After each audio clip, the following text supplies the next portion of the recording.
In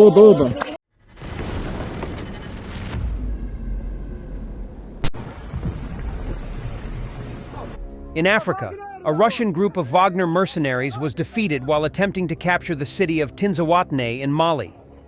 Malian rebels claim they killed dozens of Wagner fighters. A downed military helicopter is visible in the photos.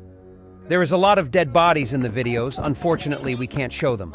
As we saw in the videos, there are also captured Wagner and Mali government forces fighters. According to reports, the whole or almost the whole assault group was killed.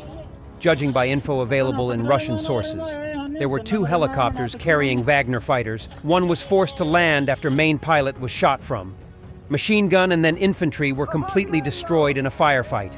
The second helicopter apparently escaped, but there were also people in the ground convoy.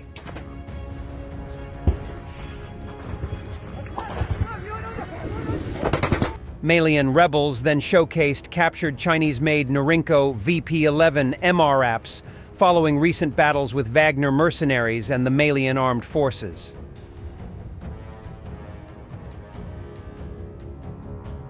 The admin of Grey Zone quite recently, just a week ago, complained that the allies whom Wagner forces were meant to escort in Mali were generally quite slow and in no hurry at all.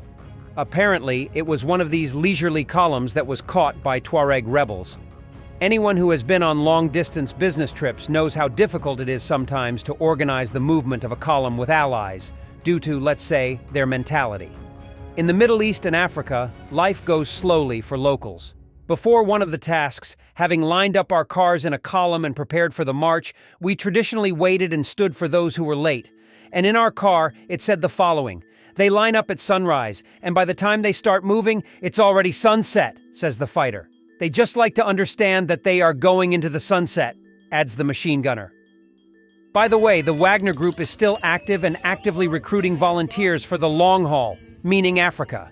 A video appeared in the official Telegram channels of the Wagner Group, claiming to show footage of a meeting between representatives of the authorities of Chad and the Central African Republic that took place in the Republic of Chad on May 22nd.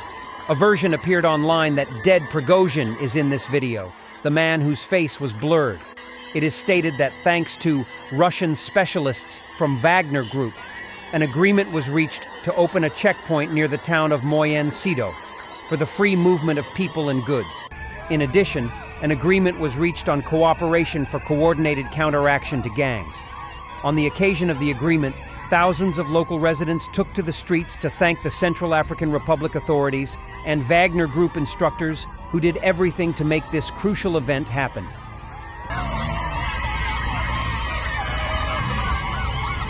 The Mali incident is not the first time the Wagner mercenary group has been destroyed abroad.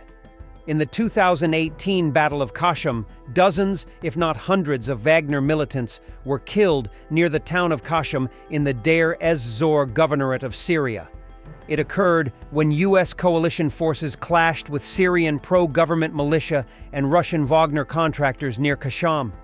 The pro-government forces, supported by tanks, attacked a Syrian Democratic Forces outpost where U.S. soldiers were stationed. Despite a heavy assault, no American troops were harmed, while the U.S.-led counterattack involving airstrikes and artillery inflicted significant casualties on the attackers. Wagner veterans remember this event to this day. "They turn our farms into rape centers.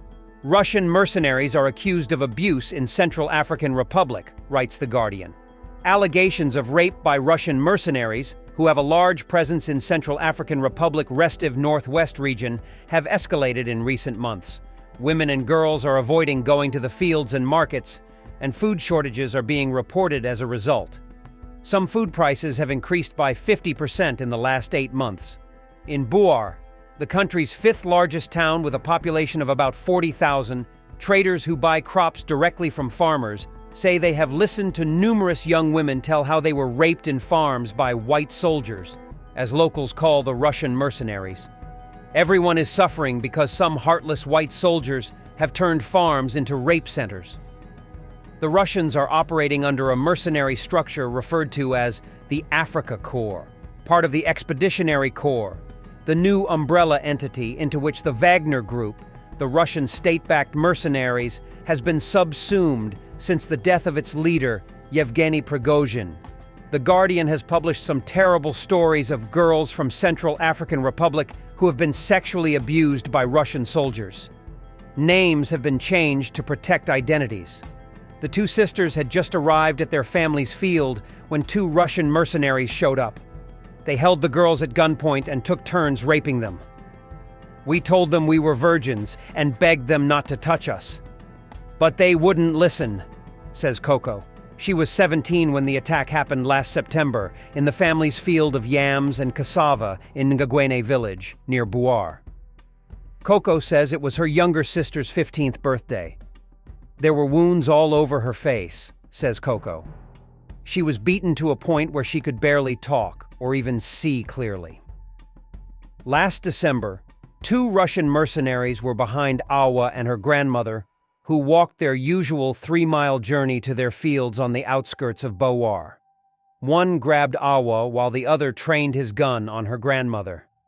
I was raped by the two men, says Awa, who was not yet 15. They ordered my grandmother to lie on the ground with her forehead touching the grass while they abused me. The white soldiers are above the law, says Sandrine, Awa's grandmother. Nobody will punish them for what they did. Emails sent to the Central African Republic government and to the Defense Ministry in Moscow, which supervises Russian mercenaries in Central African Republic, went unanswered.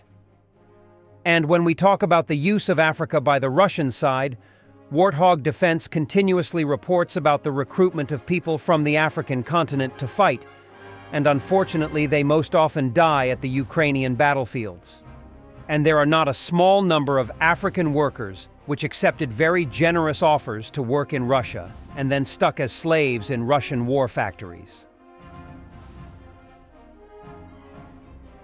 Meantime, Adeyinka Badejo, World Food Program Regional Director in Southern Africa, says, on average, farmers in the hardest-hit countries have lost at least half of the crops they planted due to drought, and the next harvest isn't until April 2025.